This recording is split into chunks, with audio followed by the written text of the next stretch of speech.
Olá, eu sou Cristiana Bardi, psiquiatra. Hoje nós vamos falar sobre o tabagismo e os aspectos de saúde mental dessa dependência. Geralmente, quando se fala em tabagismo, o primeiro aspecto que vem é a dependência à nicotina. De fato, isso é uma coisa que é importante, mas nem sempre ela está presente. Em algumas pessoas nem existe essa dependência física, química pela nicotina. O que é principal e o diferencial de se trabalhar com um profissional de saúde mental nesse tratamento é poder se observar os outros dois aspectos, que são o psíquico, no sentido de psicológico, e o aspecto comportamental, que é o hábito mantido. Então, o Mark Twain dizia uma coisa divertida, que ele falava o seguinte: parar de fumar é fácil, eu já parei mais de 100 vezes.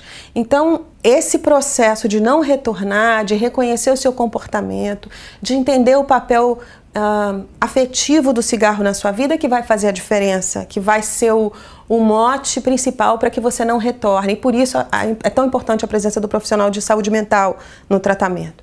Então, excluir simplesmente a nicotina vai livrar a pessoa de alguns aspectos da dependência.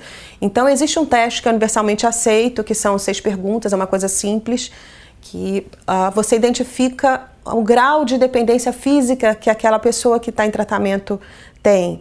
Então, a gente pode preparar com medicamentos para que essa pessoa não passe por essa síndrome de abstinência, que só não é mais desconfortável que a da heroína. Então, é uma coisa séria. Mas vencida essa etapa, existem outras questões que surgem, que seria o espaço afetivo que fica quando você retira esse hábito, né, da rotina da pessoa. O que pode ser feito, o que precisa ser feito para não ficar essa falta constante? Depois do almoço, na hora que acorda, depois do cafezinho, como é que faz? Ou quando tem uma discussão, o que você vai fazer? A primeira coisa, a primeira companhia que aparece é essa. Tem uma história de uma paciente da gente que foi indicada porque precisava fazer uma segunda cirurgia cardíaca e não conseguia parar de fumar. E nós fomos explicando como funciona todo o processo e tal. E num dado momento a pessoa que está em tratamento em grupo, ela pode escolher se ela vai parar subitamente ou se ela vai fazer uma redução gradual. Mas quando ela faz a parada súbita, a gente sugere que a pessoa escolha um dia, um momento, uma circunstância que tenha algum significado pessoal para que ela possa parar naquela hora. E aí essa senhorinha, que é um doce e tal, ela fala assim: minha querida, você está querendo que eu escolha o dia e a hora de matar meu marido? Não, porque é como se fosse isso, porque quando a minha filha teve um problema, quando isso assim aconteceu, quem estava comigo era o cigarro. Eu não tenho com quem dividir isso agora. Como que eu vou abrir mão dele? E essa questão causou empatia em todo mundo, no grupo todo. Pessoas que já tinham parado de fumar, que estavam em tratamento, nos terapeutas.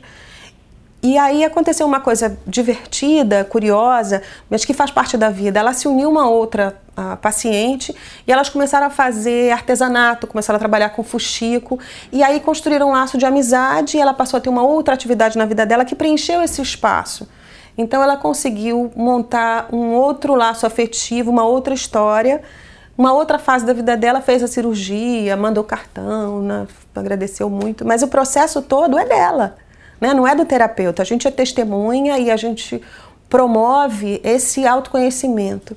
A questão do hábito, do comportamento repetido, a gente pode reproduzir uma situação que é comum da gente escutar. A pessoa fala assim: olha, eu parei realmente, vou deixar aqui um maço de cigarro para você ver que não tem mais nada a ver comigo, vou deixar ele aqui em cima da televisão. Aí atende o telefone, começa a conversar, quando desliga o telefone, olha assim, tá aqui o cigarro aceso, já no finalzinho. Como assim? Como que eu fiz isso? Eu não me dei conta. Aquele comportamento já está tão arraigado que ele não é nem consciente. Da mesma forma como alguns movimentos que você promove quando está dirigindo, algumas coisas vão ficando num outro extrato quase que automático, enquanto a sua atenção está voltada para outra coisa. Isso tem que ser revisto e é importante que seja visto por alguém da saúde mental, que compreende esse processo. Então, essas amarras do hábito do uso do cigarro precisam ser revistas, precisam ser percorridas, e é muito difícil se fazer esse processo de perceber e trocar esse hábito sem um profissional de saúde mental. Eu acho que esses dois aspectos são os mais importantes e é por isso que eu puxo a brasa do cigarro, a brasa mais para a área da saúde mental, que a gente tem sempre que participar desse processo para que ele seja efetivo, realmente eficaz e duradouro.